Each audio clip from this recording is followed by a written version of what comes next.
महाराष्ट्र के MIDC में मैंने 10 से ज्यादा कंपनी में काम किया है और वहाँ काम करते करते मैंने कई सारे लड़कों से एक सवाल पूछा कि भाई तू कब तक ऐसा काम करता रहेगा। और जो जवाब मुझे मिला वो सिर्फ एक आंसर नहीं था, वो एक पूरी जनरेशन की कहानी थी। ऑलमोस्ट हर लड़का जो 20 से 30 की एज में था, सबका आंसर लगभग सिमिलर था, बस 1-2 साल फिर बिजनेस करूंगा। कोई बोलता गाँव जाके खेती करूंगा, कोई बोलता 4 व्हीलर लेके ओला उबर चलाऊंगा, कोई बोलता कुछ तो करना पड़ेगा। सुनने में सब कुछ पावरफुल लगता था, पर एक चीज मुझे डिस्टर्ब कर रही थी। किसी के पास क्लियर प्लान नहीं था, ना उन्हें पता था कि कौन सा बिजनेस करना है, ना उन्हें ये पता था कि कैसे शुरू करना है। बस एक लाइन सब बोल रहे थे, यहाँ से निकलना है। ये सिर्फ उनकी स्टोरी नहीं है, ये इंडिया के लाखों लोगों की रियलिटी है। सच ये है कि वो लड़के अपनी जॉब से खुश ही नहीं थे। उनकी सैलरी उनके सपनों से छोटी थी, उनका काम उनके इंटरेस्ट से अलग था। रोज सुबह उठना, काम पे जाना, थक के वापस आना और रात को सोचना क्या यही लाइफ है। फिर भी सुबह उठकर वही काम करने जाते। क्यों? क्योंकि उनके पास कोई ऑप्शन नहीं था। घर की रिस्पॉन्सिबिलिटी थी, रिस्क लेने का डर था। उन्हें लगता था जॉब छोड़ दिया तो अगले महीने क्या होगा, और धीरे धीरे वो टेम्परेरी जॉब कब परमानेंट बन जाती है उन्हें पता ही नहीं चलता। और फिर आदमी बोलता है अब तो आदत हो गई है, जैसा चल रहा है वैसे चलने दो, आगे देखेंगे। ये पेन बाहर से नहीं दिखता, पर अंदर से आदमी को पूरी तरह से तोड़ देता है। ये कहानी यहाँ खत्म नहीं होती। कुछ लड़के जब MIDC में आगे बढ़ने का रास्ता नहीं देखते तो वो दूसरा रास्ता चुनते हैं, यानी कि सरकारी नौकरी की तैयारी करना। उन्हें लगता है चलो पढ़ाई करेंगे, कोई एग्जाम निकाल लेंगे, जिंदगी बदल जाएगी। और यहीं से शुरू होता है एक नया संघर्ष।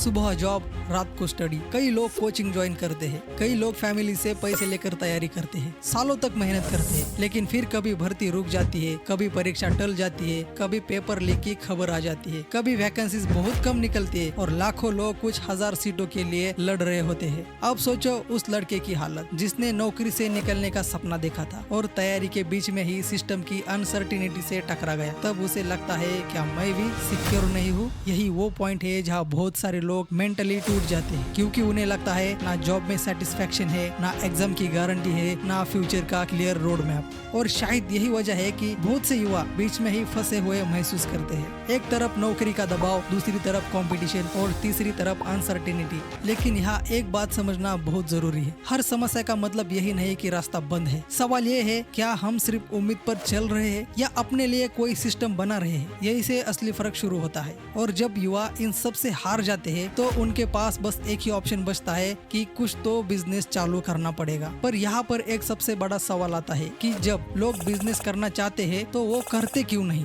इसका सिंपल आंसर है सपना है पर कोई सिस्टम नहीं है। लोग सोचते हैं एक दिन जॉब छोड़ेंगे और डायरेक्ट बिजनेस स्टार्ट कर देंगे, पर बिजनेस कोई स्विच नहीं है जो ऑन किया और चल गया। बिजनेस एक प्रोसेस है और जो चीज प्रोसेस को चाहिए वो उनके पास थी ही नहीं, जैसे कि स्किल नहीं है, नॉलेज नहीं है, प्लान नहीं है और कोई बैकअप भी नहीं है। इसलिए वो स्टार्ट ही नहीं करते और धीरे धीरे वो अपने सपनों को कन्विंस कर देते हैं कि अभी टाइम नहीं है। पर रियलिटी अभी टाइम नहीं है इसका मतलब क्लैरिटी नहीं है। प्रॉब्लम जॉब नहीं है, प्रॉब्लम माइंडसेट है। हमें बचपन से सिखाया गया है कि सेफ रहो, रिस्क मत लो। इसलिए जब अपॉर्चुनिटी आती है हम डर जाते हैं। मिडिल क्लास का सिस्टम ऐसा ही है, स्टेबल इनकम चाहिए और रिस्क भी नहीं चाहिए। पर इनकी आयरनी देखो, सेम लोग बोलते हैं अमीर बनना है पर रिस्क भी नहीं लेना। ये पॉसिबल नहीं है। रिच लोग क्या अलग करते हैं, वो कैलकुलेटर रिस्क लेते हैं, वो सीखते हैं, वो स्लोली शिफ्ट करते हैं, पर वो जंप नहीं मारते, वो स्टेप बाय स्टेप आगे बढ़ते हैं। अगर तुम भी उन लड़कों जैसे हो तो ये सुनो, बिजनेस करना है तो जॉब छोड़ना मत। अभी मैं जो तुमको सिस्टम बताने वाला हूँ उसको तुम फॉलो करो। स्टेप नंबर 1, जॉब के साथ साइड इनकम स्टार्ट करो। रोज 2 से 4 घंटे निकालो, एक छोटा सा काम स्टार्ट करो, जैसे एडिटिंग, फ्रीलांसिंग, कुछ भी जॉब जो तुम कर सकते हो। स्टेप नंबर 2, स्किल बिल्ड करो। स्किल ही तुम्हारी इनकम की असली इनकम मशीन है।